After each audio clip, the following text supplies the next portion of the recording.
So welcome everyone. Very pleased to see you all here today.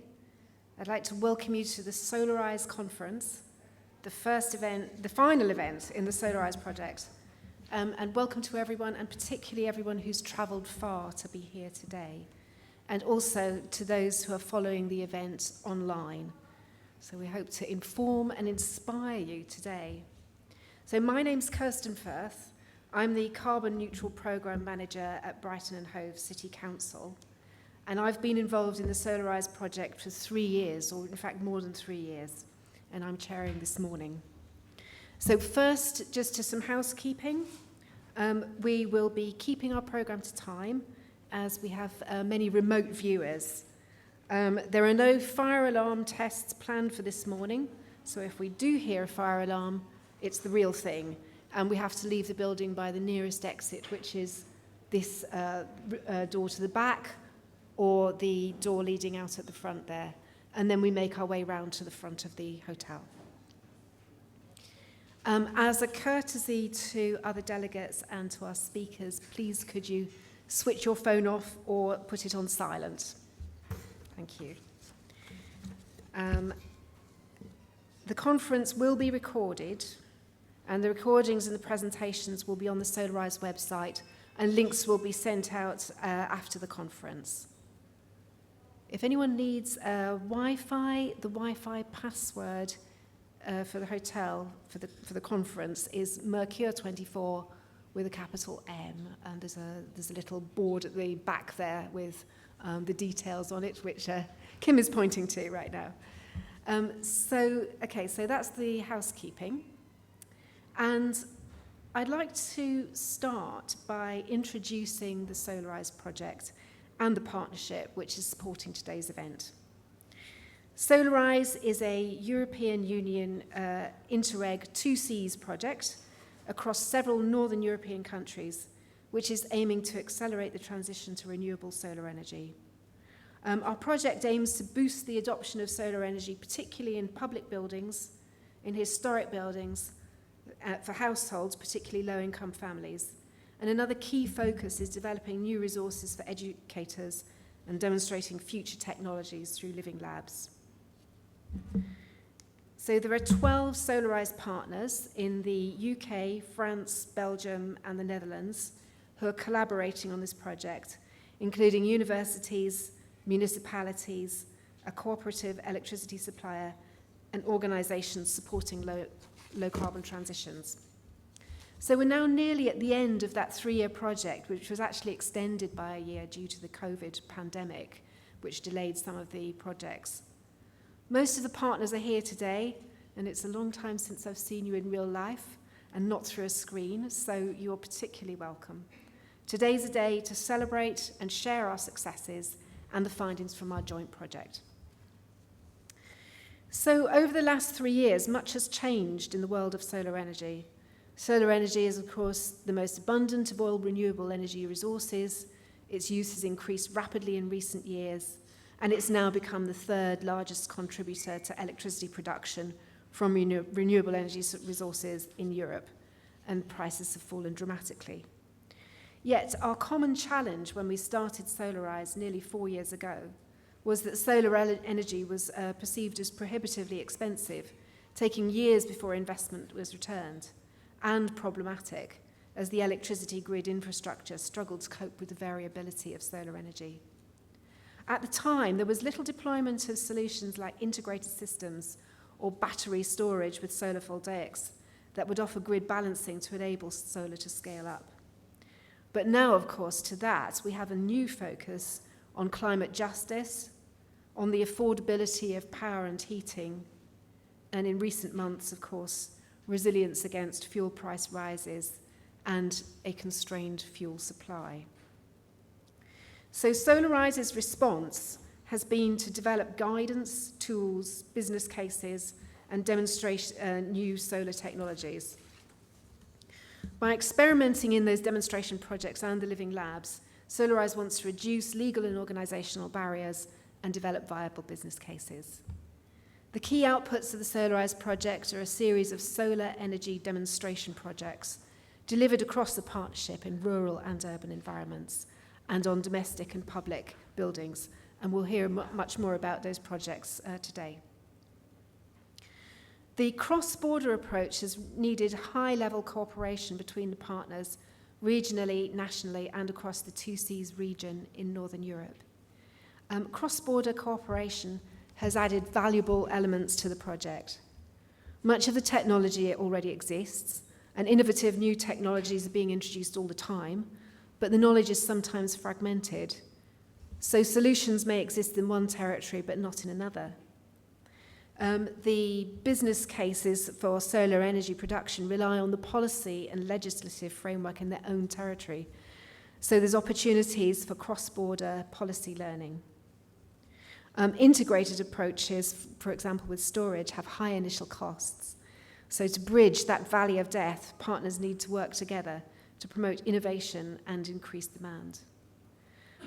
So sharing experience about how to develop solar roadmaps and boosting our strategic approach to renewable energy has been key.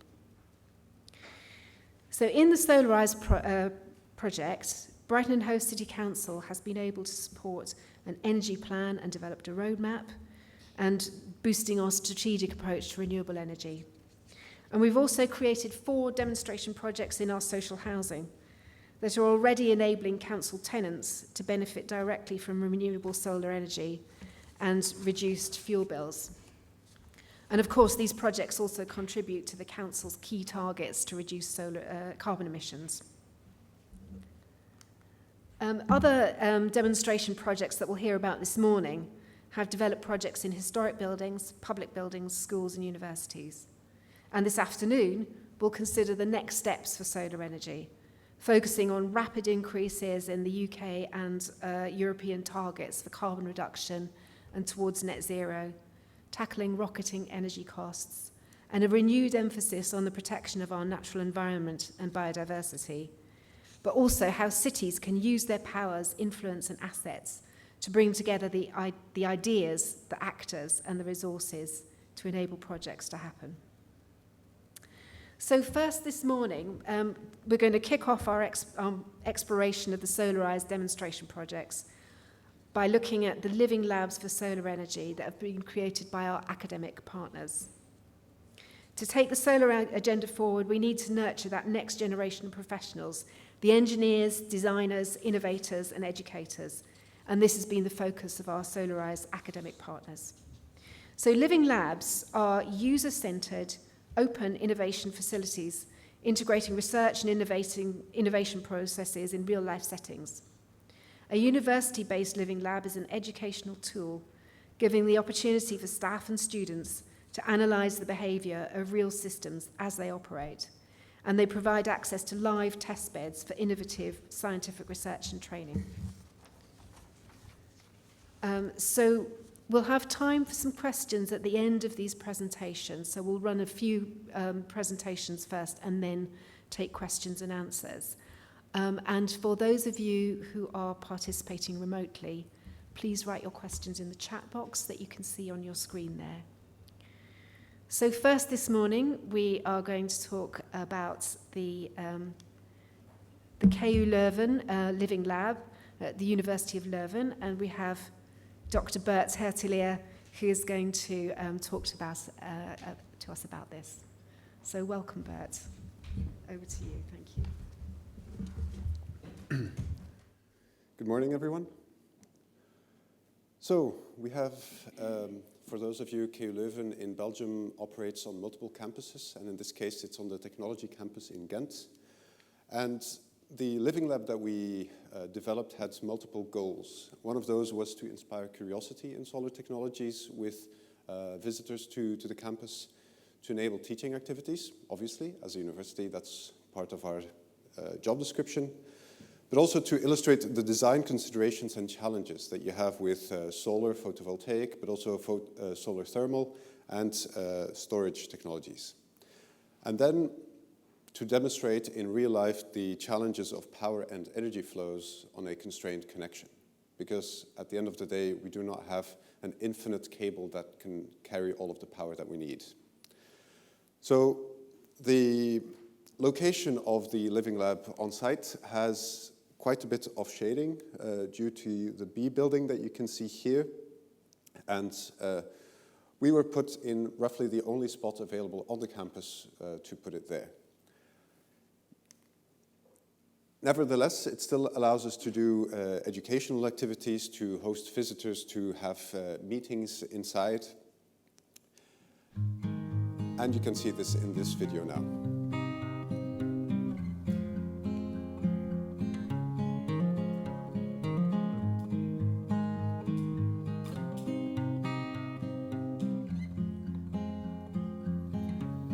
So there you see the two heating, solar thermal heating storage facilities. There you have an inverter that has been opened so that people can see what is on the inside, and all of the metering and batteries. And then on the roof, there you first have a solar thermal 2 systems, which are supplemented by additional solar panels.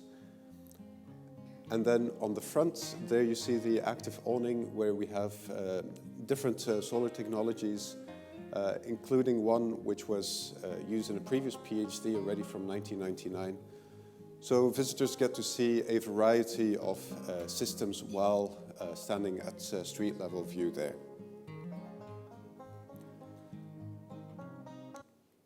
So what do we see here? Again, the top level view of the Living Lab.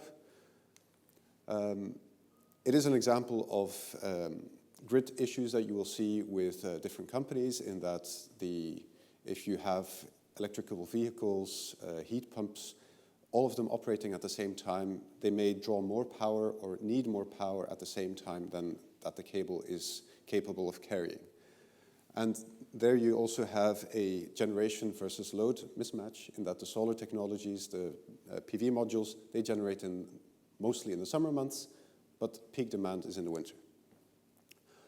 Also, the mismatch that you can see, we chose on purpose to have different PV modules there. And normally, standard PV systems are all of the same module to avoid mismatch. But here we can then use these to show to students, actually these are the losses that you would encounter if you would make these mistakes, or for example, if we allow them to do shading experiments on the modules themselves. And we measure all of the key parameters, and we store those both for experiments but also for research and data analysis. We had 2 master theses running. One is the heat control of the room, where we use the excess heat of the solar thermal system, because normally you use a solar thermal system for your showers, etc. But it's a building where taking a shower is not really ideal. So we had to be creative in our applications. The other one is we have an ice or thermal buffer where we can store excess electrical energy as heat. And that is located there. There you can see it's still black. Before it was covered with insulation. Schematically, it looks like this. So we have, on the roof, we have 2 PVT systems, one there, and then a whole bunch of different PV modules. All of the modules at the front on the awning, those are measured individually. And then we have the thermal battery buffer, which is powered using a heat pump. Overall, we have nearly 5 kilowatts of PV installed, a lithium-ion battery of 5.7 kilowatt hours, and the thermal ice buffer can store up to 300 kilowatt hours of energy.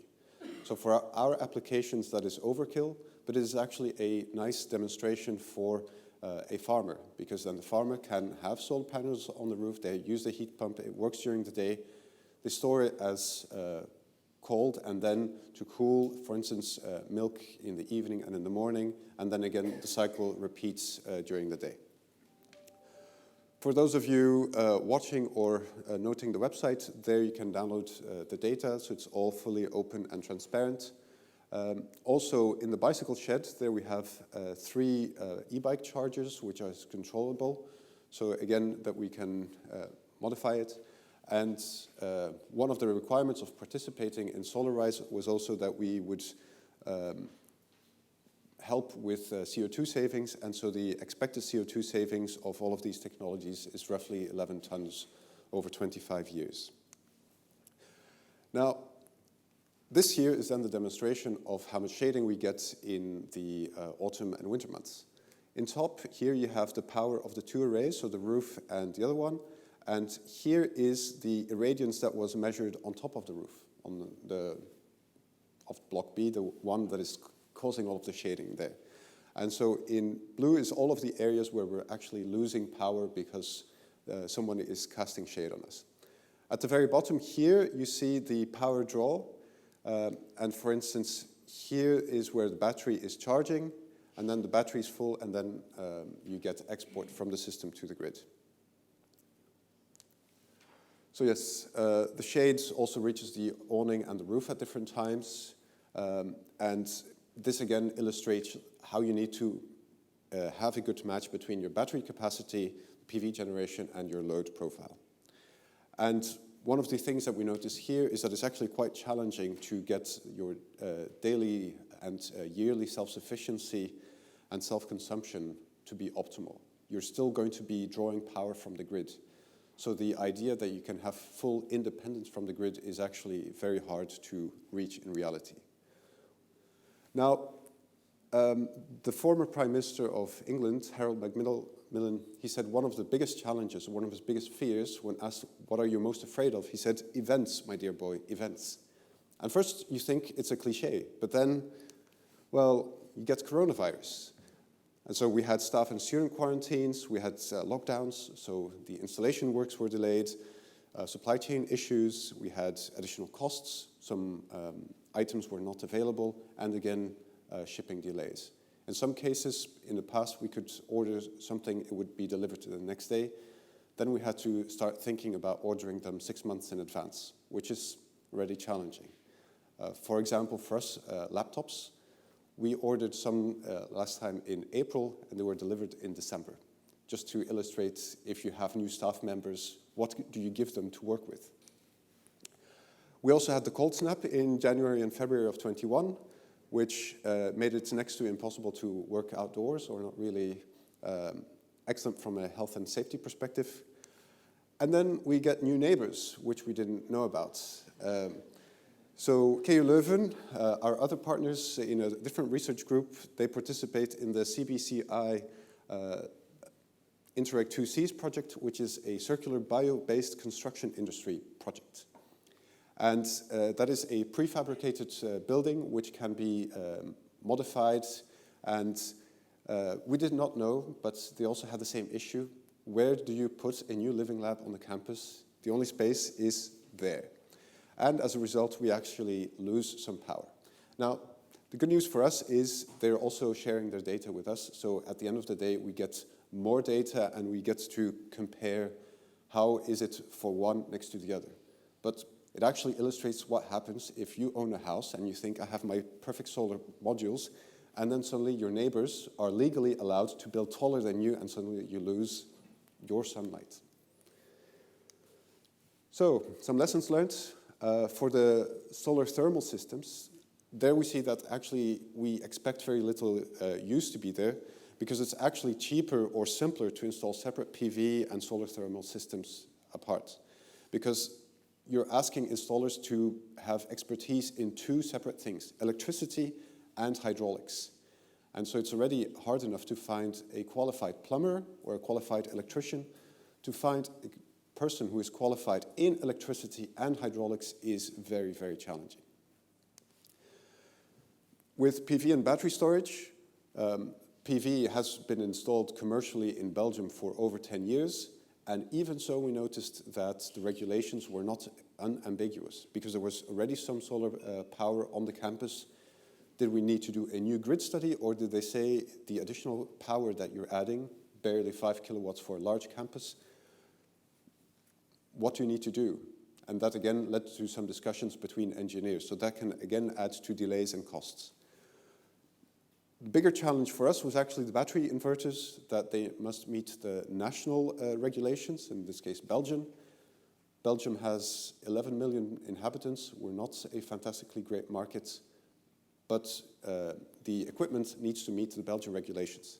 And as such, manufacturers see it as too small of a market, and they don't all wish to pay for the tests to meet the local regulations. And as such, our market or possible solutions to be installed in Belgium is smaller. I've previously lived in Australia, and there you saw the same issues. The local grid regulations are different, and then the inverter manufacturers, they deliver a item which works perfectly and is legally allowed to work in Europe, but does not meet one tiny detail for Australia, and then they need to do modifications or ship a completely new item across the ocean. And important with all of this, flexibility, tolerance, patience, and planning do go a long way. Thank you.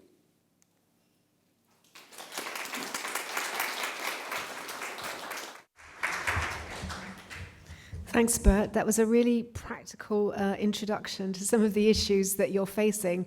But also, it's really interesting to see how you've thought about the potential uses of solar in different sectors. So we now have a video from the University of Picardy, Jules Verne, about their living lab. Oops. Sorry, is that the right slide, guys?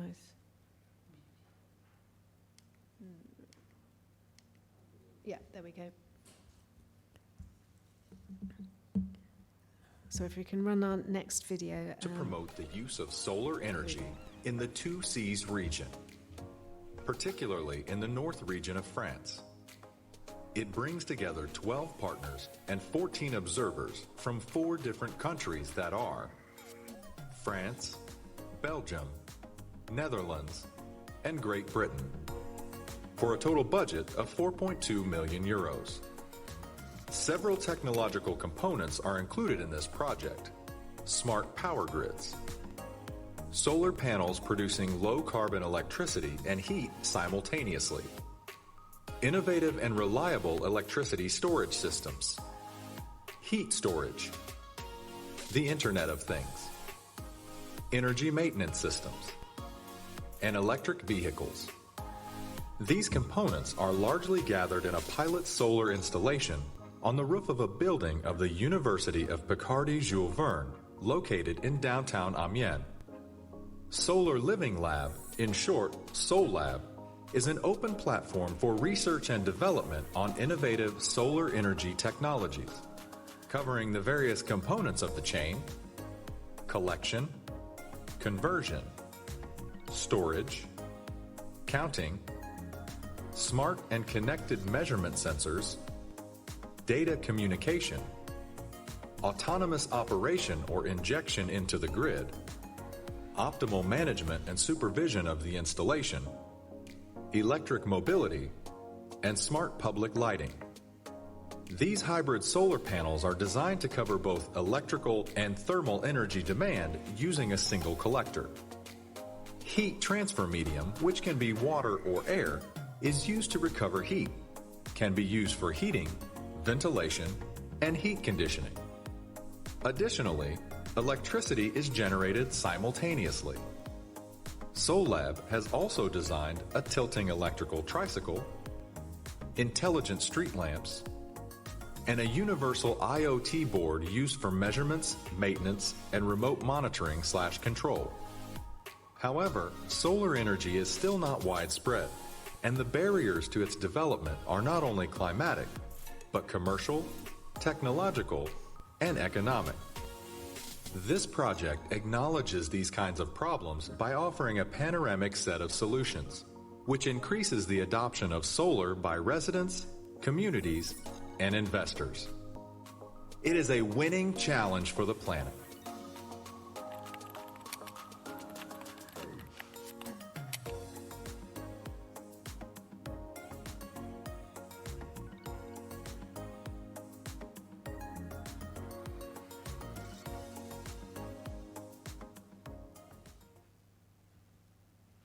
Thanks. And that short video gave you a bit more of an overview of the SOLARISE project, but I think also sets out the complexity of the systems that we're now looking at.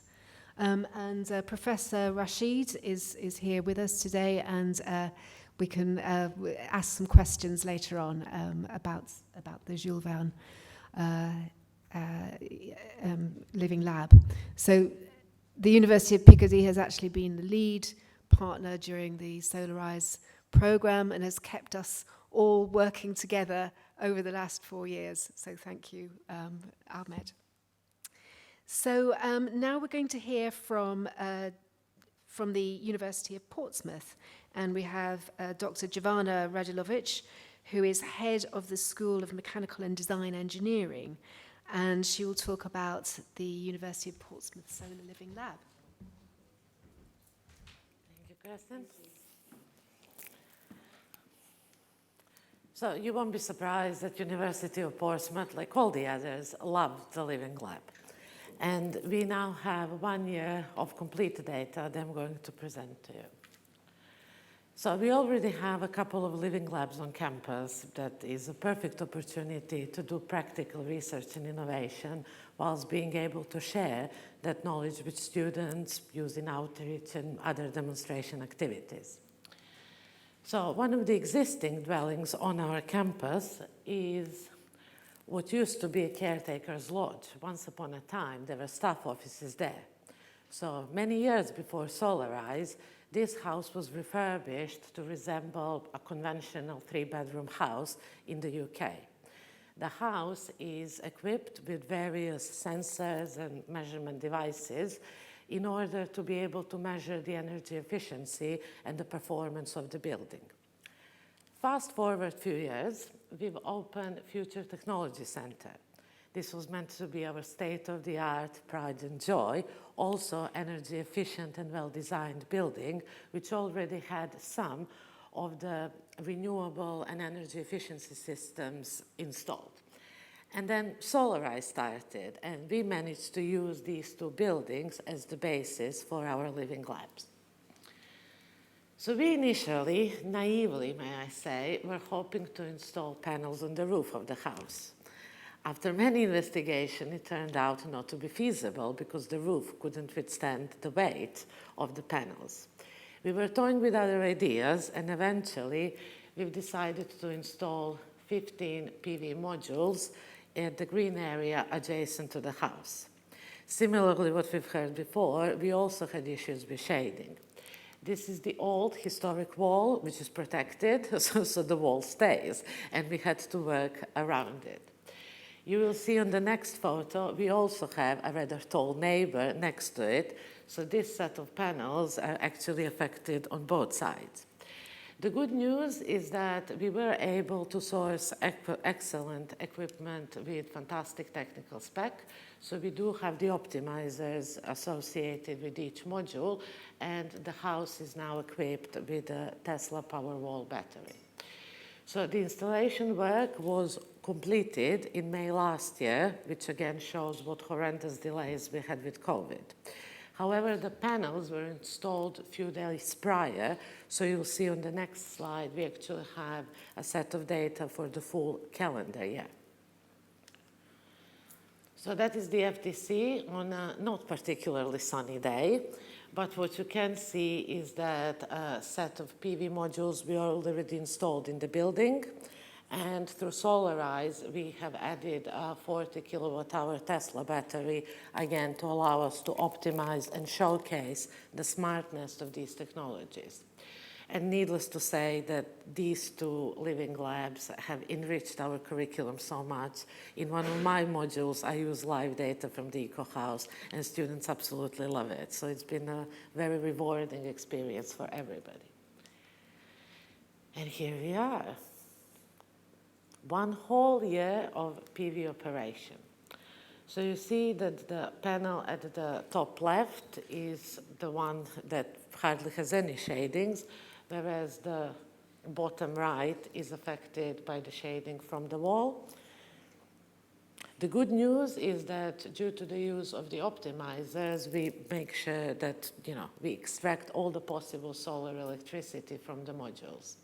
And this is a south-southwest orientation, which is clearly the best possible one we could achieve in the given area. I think here we have a video. So the video is based on the production towards the end of October last year, and again, you see variation across the panels, across the day, and due to shading. Can we play it again, please? Because there isn't much sun in October, so it's a very brief production.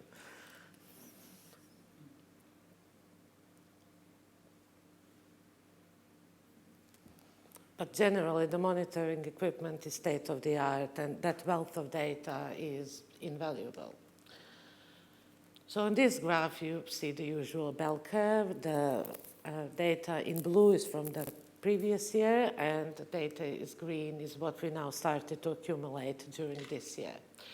So the installation was finished in May. This is slightly low for June, but there could have been some teething issues, but generally this is what we would expect. Another typical fact on this slide is that a 3-bedroom house in the UK would normally consume around 300 kilowatts per month. And that really means that during the summer months, the house can be self-sufficient. That is, of course, possible because there is a battery installed at the dwelling. So we've selected this particularly nice and sunny day in July, where we generally see the peak. So clearly this shows that during that particular day, the house was self-sustainable because the electricity in the battery was sufficient to power the house until solar electricity generation started. The needs of the house are quite modest because effectively nobody lives in there. It's just the usual appliances that you and I have in our own homes. So during the day, the battery was gradually charging, and once it was fully charged, the excess electricity was exported to the grid. In the FTC, the situation is slightly different. FTC is a 4-story building with various equipment on the ground floor, then 3 floors of different teaching spaces, and there is a networking suite on the top. So naturally, the electricity needs of a larger building are much more substantial. So FTC is generally fed from the grid. And then obviously we see that the grid consumption decreases as the sun comes out and the solar power generated on site. On this particular day, it was possible to charge the battery during peak of the day, which was then used in the late afternoon to reduce reliance on the grid electricity. But clearly, a building of this size with this energy consumption cannot be fully self-sustained based on the panels on the roof, even when storage is employed. So we've also tried to obviously model this system, and we were doing that before the system was employed. So we took in account the shadings from the wall. That's the Denishama building, very close to the installation. So we took all of this on board. Our weather station is actually on top of the Denishama building, so very close to the installation. And we were very optimistic that being able to use live climate data, we would get a very accurate forecast. That is perhaps true for summer months, and we do have a fantastic match between the electricity generated and what our model simulated. However, during other months, specifically during the winter, there is a bigger mixed match.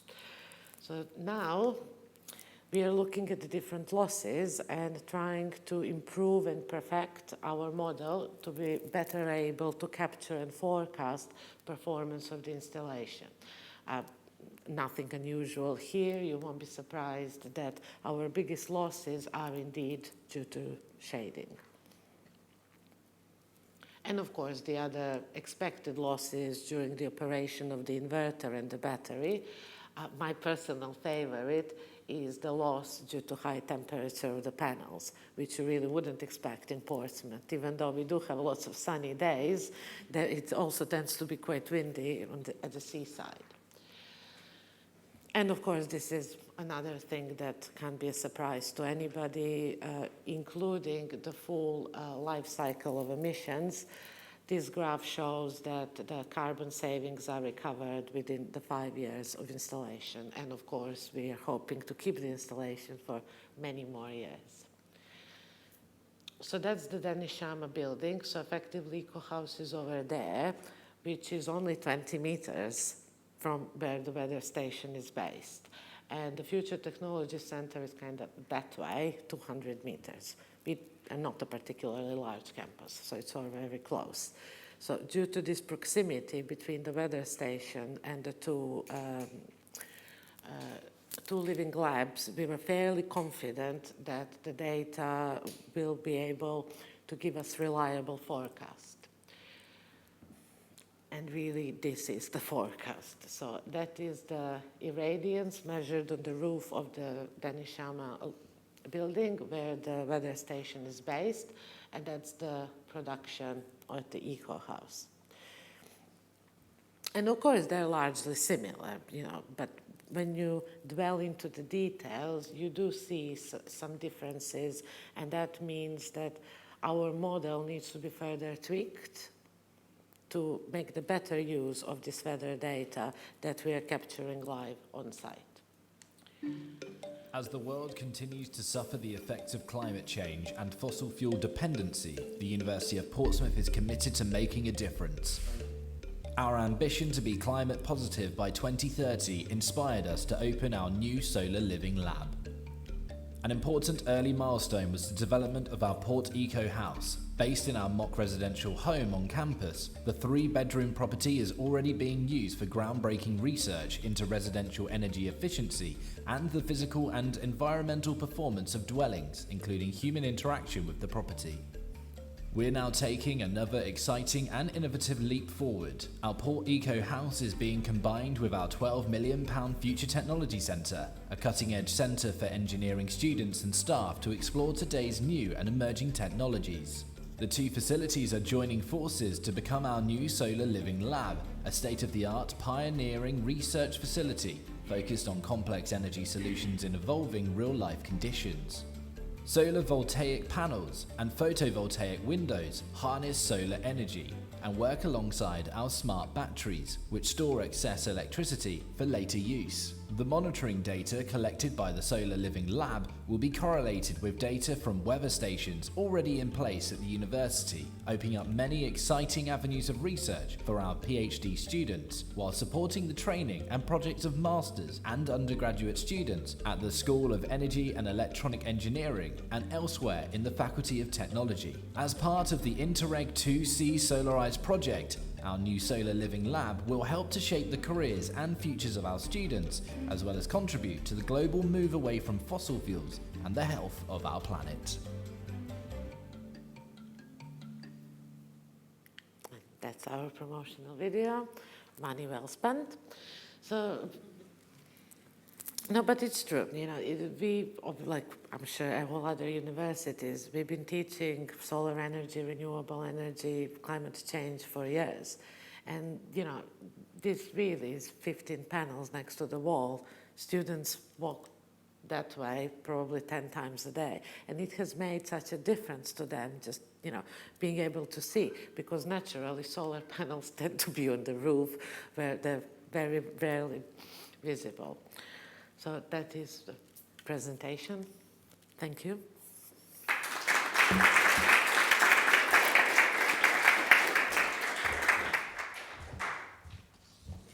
Thanks very much, Giovanna. That was really good, and great to see how engaged your students are with the project. And also, all of that monitoring information is exactly what we need to kind of keep up the development and sort of future progress on solar panels.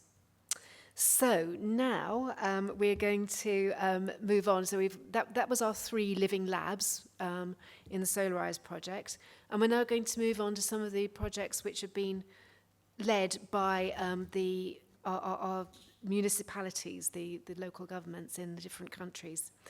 And first up, we have we're going to look at public buildings, and we have Marie Henneron, who is the lead manager, Third Industrial Revolution for me in France. And I wish I had a job title like that. But it's great. So Marie, if you come up, we'd love to hear from you. I speak in You can just, if you stand here. Okay, thank you. Thanks. I'm happy to be with you. For me, it's a rural city of 12,600 inhabitants in the north of France. The city is one of the 4 French cities recognized by the Ecological and Energy Agency of France as a transition demonstrator.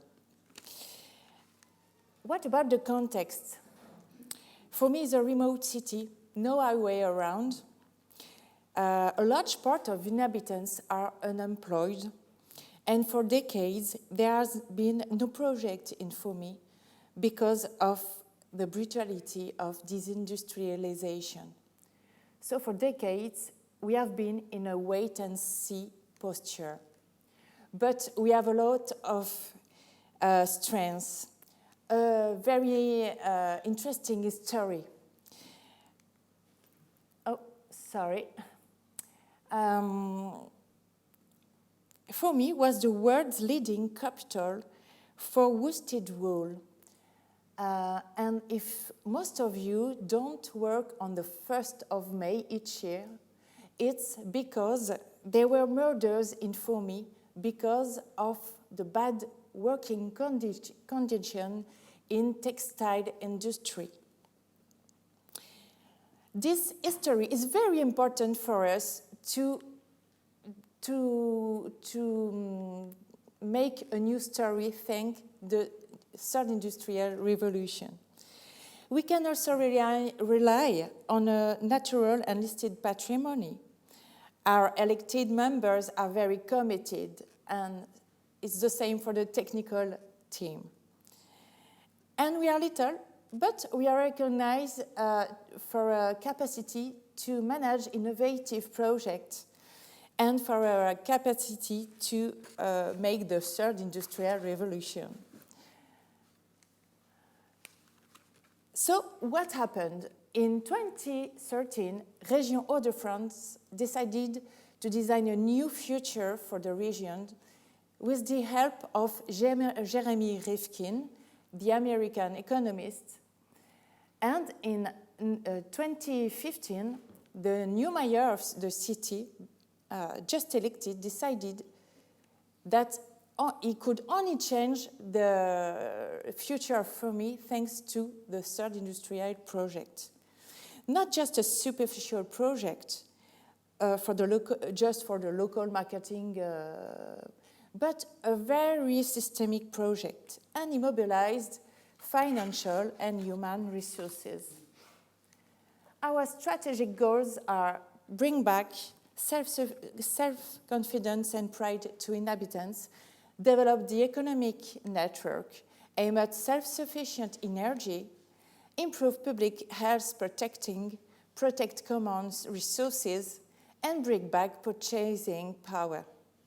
Our third industrial revolution project relies on 3 pillars. First, digital transition, representing, for instance, by a Fab Lab and 3D printing training centers, then ecological and energy transition, and finally, societal transition. In fact, it's very good to talk about revolution, to talk about energy transition, but if people don't understand what happens, it won't work. Worst, it could be rejected. So we have developed a societal strategy in order to make people understand the stakes. For instance, we have creating TRR films. We are developing study drivers, third industrial revolution conferences, and Jeremy Rifkin came in for me. We are developing co-design workshops to make people, to allow people to act in our projects. And during the SOLARISE project, we have creating 2 crowdlending campaigns. The first aimed at ask people money to invest in a full injected electricity PV power plant. And it was the first crowdlending operation of Région Hauts-de-France. And the second crowdlending campaign concerned an auto-collective consumption PV plant. It was the first one of France.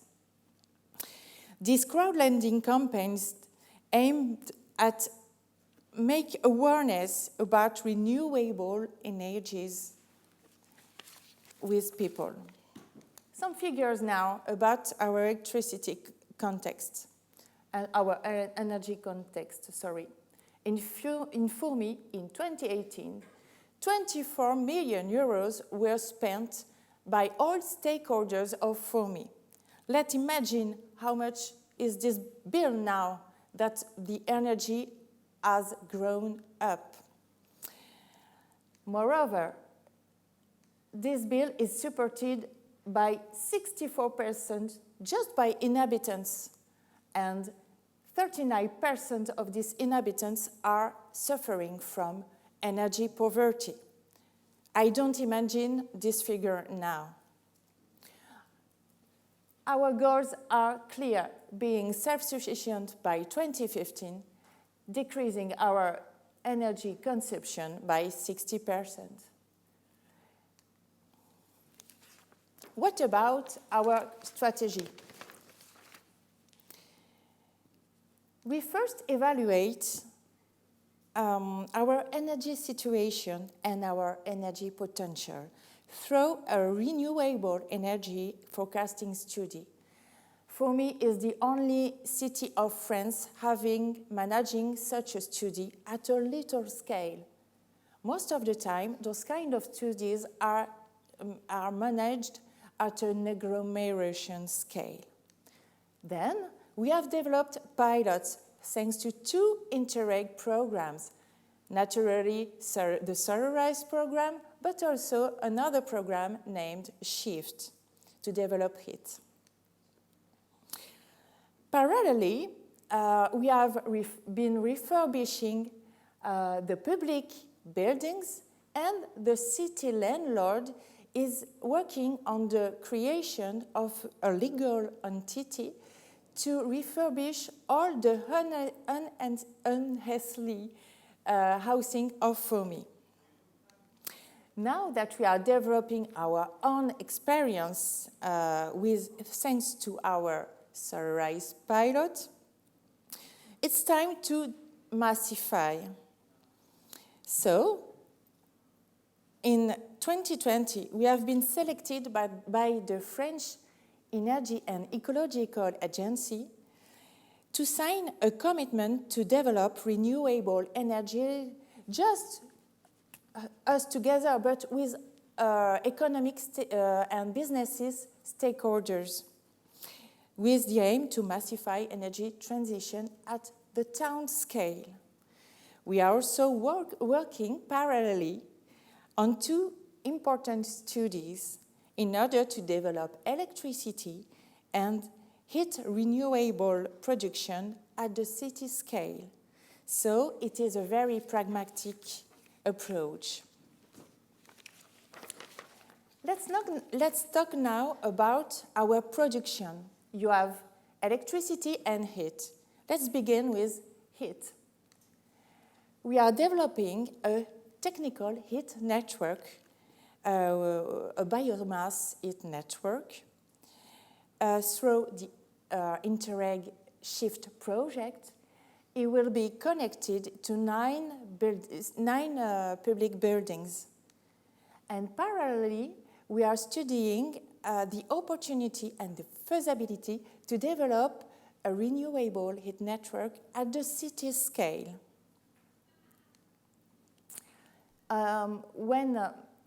When we decided in 2017 to be self-sufficient, a lot of French cities looked at us. And now that the energy prices are huge, we are credible, and other cities say to us, how do you do? How can you do, even if you are a little town? Let's speak now about the electricity. Je suis le maire de la ville de Fourmies et je vais vous présenter It's les my sites mayor. photovoltaïques qui ont été conçus dans le projet Interreg de maire SOLARISE. Ces sites pilotes, qui ont un intérêt technique et économique, ont été soutenus par la région de France et l'Europe. Afin de permettre aux habitants de pouvoir investir dans ces deux projets, nous avons lancé en 2019 les premiers financements participatifs de la région Hauts-de-France. Ce financement, sur 4 ans, avec un montant d'investissement de 5 à 2 000 euros, a permis à 183 personnes de pouvoir investir jusqu'à 104 800 euros. Nous sommes ici sur 2 centrales photovoltaïques d'une puissance de 98 kW crête. Elles ont été installées lors de la réhabilitation de l'école Aragon et de la reconstruction de l'école Médès France. Elles correspondent à l'équivalent d'une consommation de 50 foyers. L'électricité est réinjectée dans le réseau, revendue par le fournisseur aux habitants. La ville de Fourmies, qui se veut innovante, a été l'une des premières en France à se lancer dans l'autoconsommation collective, c'est-à-dire produire sur des bâtiments au profit de d'autres bâtiments publics.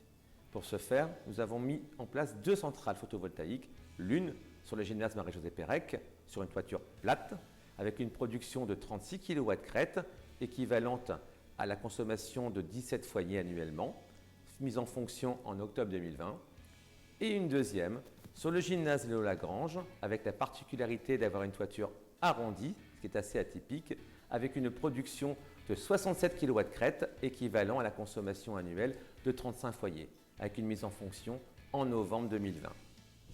La ville de Fourmies poursuit sa redynamisation au travers de ses projets de 3e révolution industrielle, avec l'arrivée, dès janvier 2022, de nouvelles centrales photovoltaïques.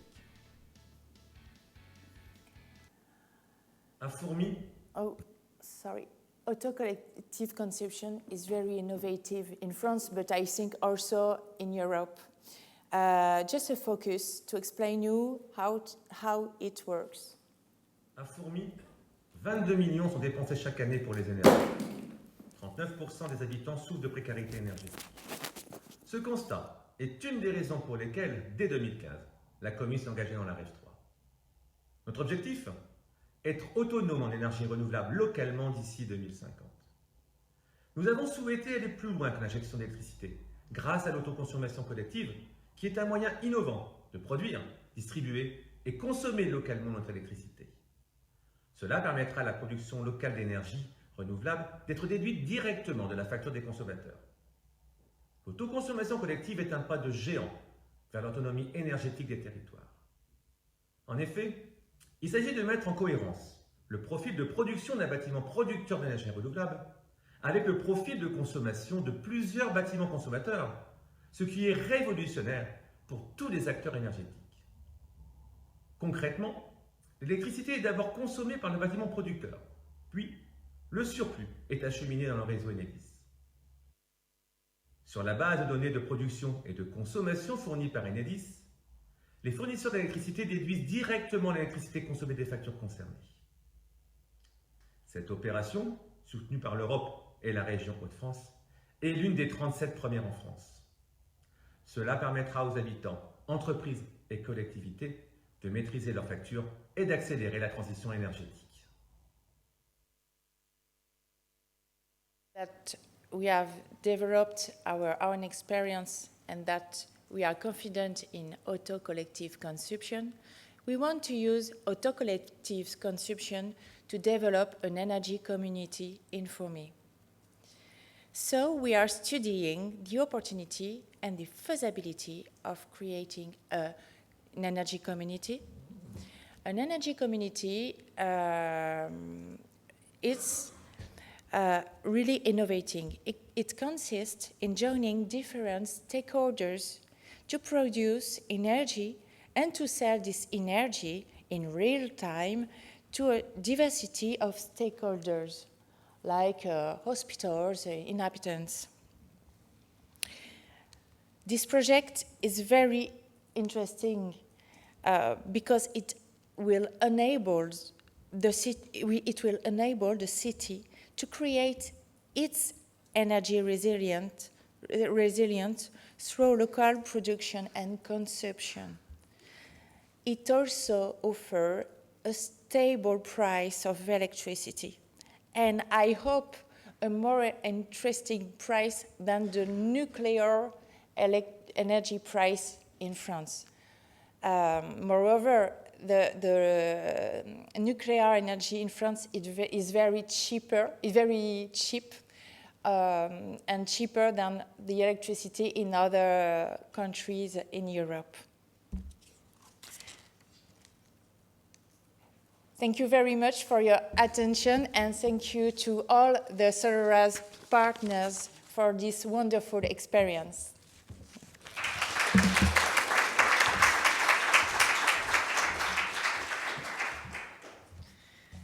Brilliant, thank you, Marie. And actually, I think it was the mayor in the videos, wasn't it? So it's really good to know that you've got that political support right from the top.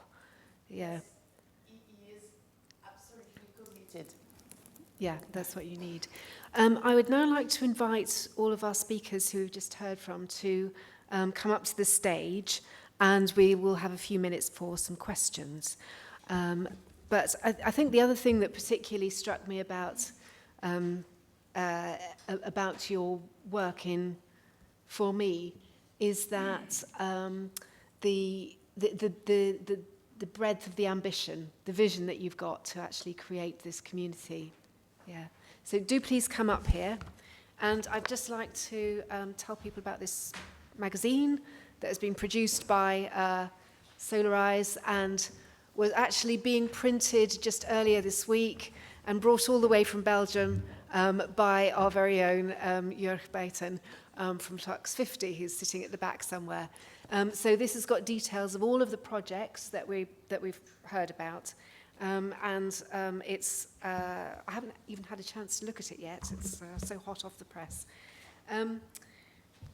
But now what we're going to try and do is take some questions from here, from the room, but also there's an opportunity for our online viewers to put up some questions.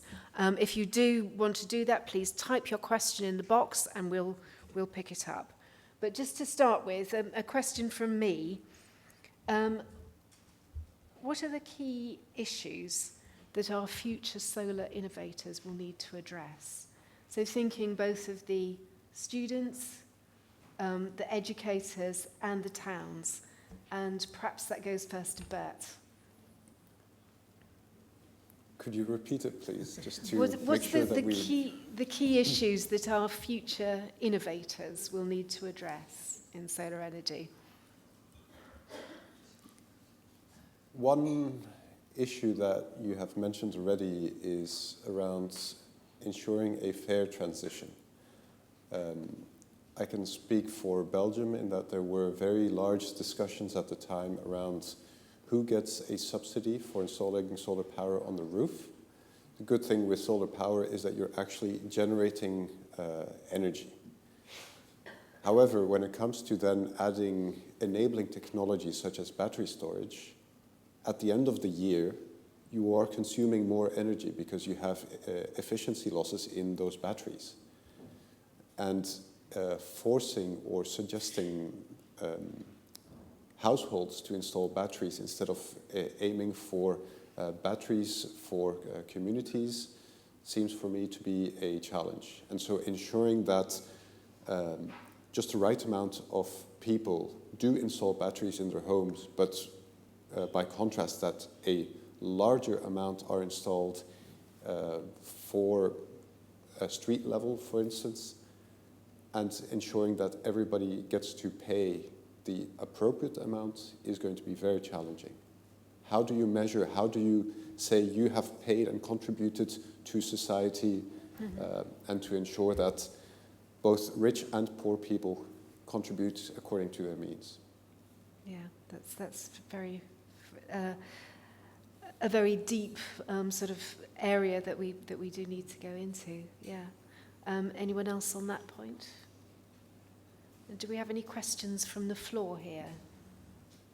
If you'd like to put your hand up and wait for the microphone to come to you. Okay, could we have one at the back there? Yes, thank you. Yeah, sure. Can you hear me okay? Yes, we can hear you. This is a question for Marie. I noticed that you had like a very broad spectrum of investment in the solar panels that are being deployed in Fumier. I don't think I'm saying that correctly.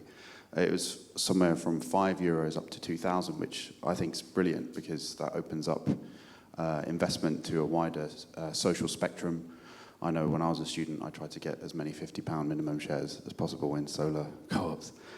So I wanted to know if you have any insights as to how inclusive that process was, how many people actually invested smaller amounts. And the second one was that you noted there was quite a high level of energy poverty in Fumier, and I'd like to know if there's any kind of links between the solar deployment and reducing or tackling or addressing energy poverty, and whether you saw any of that come about, and if there's even a link. Could you speak a little bit slower, please? Oh, sorry. If I have understood, the first question is how many people are lending us money? Exactly. More than my mayor has precised it. I think it is 100 people. And for the first campaign, we wanted for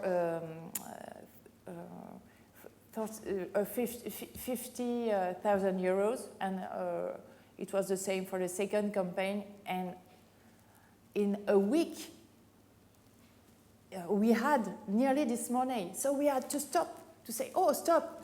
We want all the people to be able to give us money and to make noise around this campaign. And I don't understand your second question. I'm sorry, I'll say it quite slowly. I think it was a 39%, 40% energy poverty rate, or the amount of people living in energy poverty in Fumier was relatively high. Were you able to tackle any of that with the solar that you deployed, or was there any conversation or discussion around that?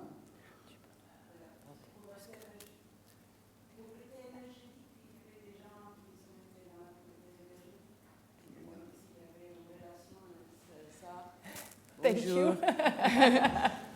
Oui, il a demandé s'il y avait des gens dans la pauvreté énergétique, et donc s'il y avait une relation entre ça et la discussion au niveau politique sur la pauvreté énergétique.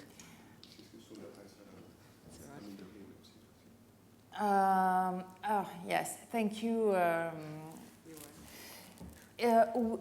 It's very complicated to observe the figures. Today, I can't say the impact of this production on the energy poverty. If you see, I can't only use the figures of 2018 because it took time, it took money to analyze the figures. But the energy increasing is so huge that I think what we've done is not significant, unfortunately, nowadays on the energy poverty. But thanks to this experience, we are confident and we are ready now to work on the massification of energy, of renewable energy. I think there is no energy community in France for the moment. We may be one of the first, and when we will have developed renewable electricity in Fomi and massify this electricity, I hope it will begin next year. It will have an impact on people because we will sell them electricity at a stable price. Yeah, really important. Thank you. Now I think we have a question there from Kayla towards the back on this side. Yes, my name is Kayla NTM from Brighton and Hove Energy Services Cooperative. I had two questions. One, have you considered vehicle to grid when you're looking at the efficiency of using battery storage? And number two, is it easier in France because you have one, I think you only have one electricity supplier, so using that controller model and sharing that electricity is probably easier? So is that a question for Marie or for any of the panel? Yeah, for Marie is the sharing with the one electricity supplier, and the other one was for Dr. Bert Hertelaar, I think. Okay, Bert, would you like to come in there? Sure. I'm actually happy to say that not really in the SOLARISE project, but in a separate project also funded by Interreg called SEEF for City. There we looked at the benefits and disadvantages of vehicle-to-grid compared to, again, increase the uptake of solar energy. One of the, here in the UK, Senex was one of the participating partners, and you can find all of the reports online. And if you want, I can send you the exact link later on, or maybe we can send it round later on with the emails. Yeah, we can send round some links. Yes. We'll send all the resources and Yeah. and presentations and so on to people afterwards. Yeah, we can do that. But shortly, for vehicle to grid, there is a lack of vehicles which have that capability, and then the chargers which enable the energy flow to go not only from the charging point to the car, but also from the car in the other direction, and then to put that onto the grid. There the cost is usually, or was 1 to 2 years ago, was 5 times to 10 times as high as standard smart chargers. So and there we saw that the big benefit was actually if you do smart charging, that you can spread the moments of charging electrical vehicles, and that already helped a lot. But in terms of, for the future, the ability to charge an electric vehicle and discharge it at another time, say you charge it at work during the day when there's solar energy, and then you go home and you discharge your company's energy at home, that is actually a feasible solution for the near future. I can see it happening within the next 5 years already with the first people where the company, and then it looks at how your battery is affected. But ironically, in some cases, it's actually good because the average state of charge of your battery is lower. For example, our cell phone batteries, it's actually bad to keep it fully charged all of the time because then they age quicker. So counterintuitively, it is sometimes good to discharge your battery a little bit and then to recharge it later.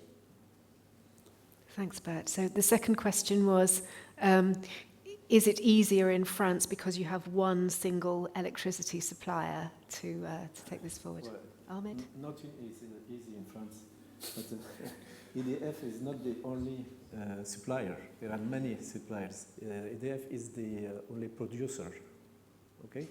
But the problem is with Enedis, who is distributor. He has more or less a monopoly. So if you want to go to the grid or from the grid, you have to go through Enedis, okay? So it makes it a little bit difficult. And are they owning and operating that controller in that model that was shown? That company that you just mentioned, I think I saw their name on the film. Are they owning and operating that centralized controller then?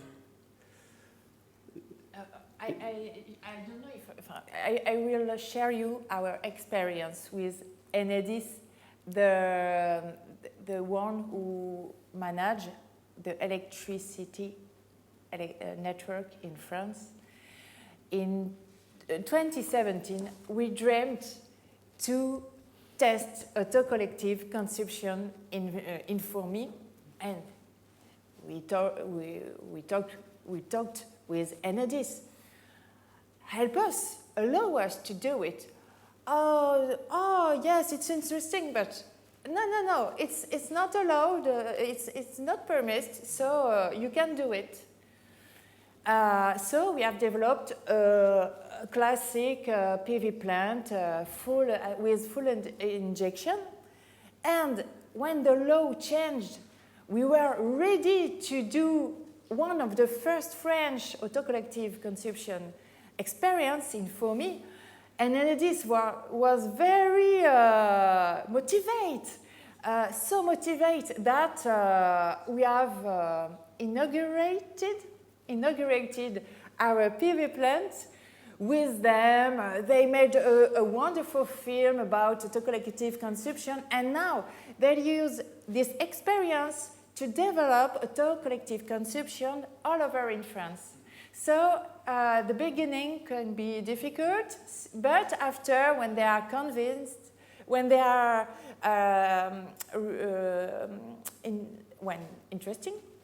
interested, it's very easier, and maybe we can go further. But we could also dream about smart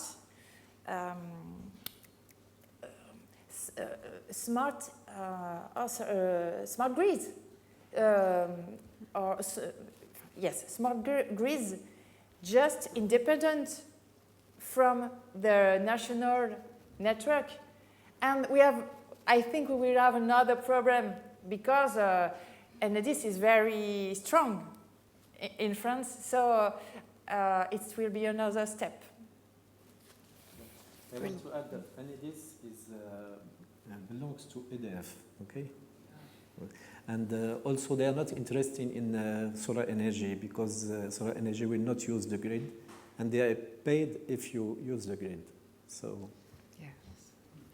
Yes, very interesting. Yes.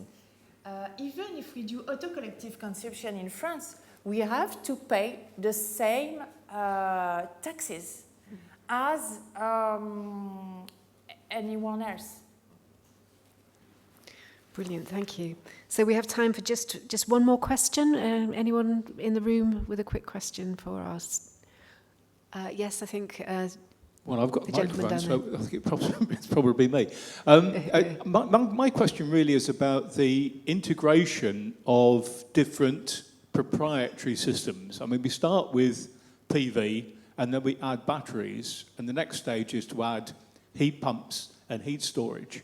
But each of these things often comes with its own controller, which is proprietary. So somebody talked about the Tesla Powerwall.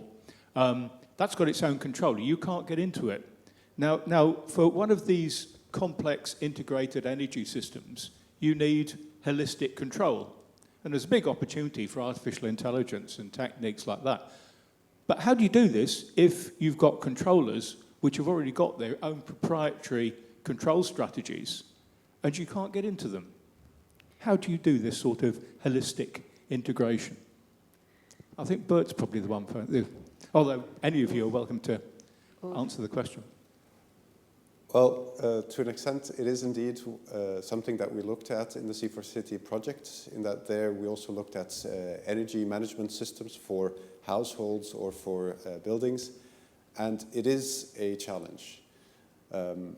One stream of possible solutions there is to have open protocols, so that each inverter, whether it's a battery inverter or a heat pump controller, that they do what they do best because they know themselves best, but that they allow data communication to them to happen in an open format, so that you can send them a message and say, you can turn on, or you're not allowed to turn on at the moment, wait 5 minutes, wait an hour for that to work. That said, it is a very slow process. It has taken a huge amount of work just within the PV industry to get inverters to allow their data to be measured and used for monitoring purposes. If you then want to control them externally, it is even more challenging. The solution so far has been when you install batteries for homes, they come with an additional meter. I don't know how far the usage of digital meters is here in the UK, but in Belgium it's between 20 and 50% of all new houses have digital meters. And they have a communication port. So you can measure how much power is going into your house, how much power you're producing. So in theory, you can use that. But instead, what happens is you buy a battery inverter, they install an additional measuring point, which adds cost, because they have control over that, and then they can see, okay, that thing is turning on, I need to reduce my power draw, etc. So it is possible, but at the moment the solution has been, we don't look at others, we add additional measurement equipment ourselves because we know that our system will work, and as a battery inverter or battery company, the OEM, they want to make sure that their product works. As soon as you need to communicate with others, you start to have discussions as to which one broke or which one gave a blackout to the house, or even worse, for the full grid in a street. Great. Okay, well, obviously lots of conversations there to continue, and we now have a break for about half an hour. So we will reconvene at 11:45 to hear about the other pilots in our project, and that is 12:45 for any remote viewers who are on Central European time. So yes, let's go and get some coffee.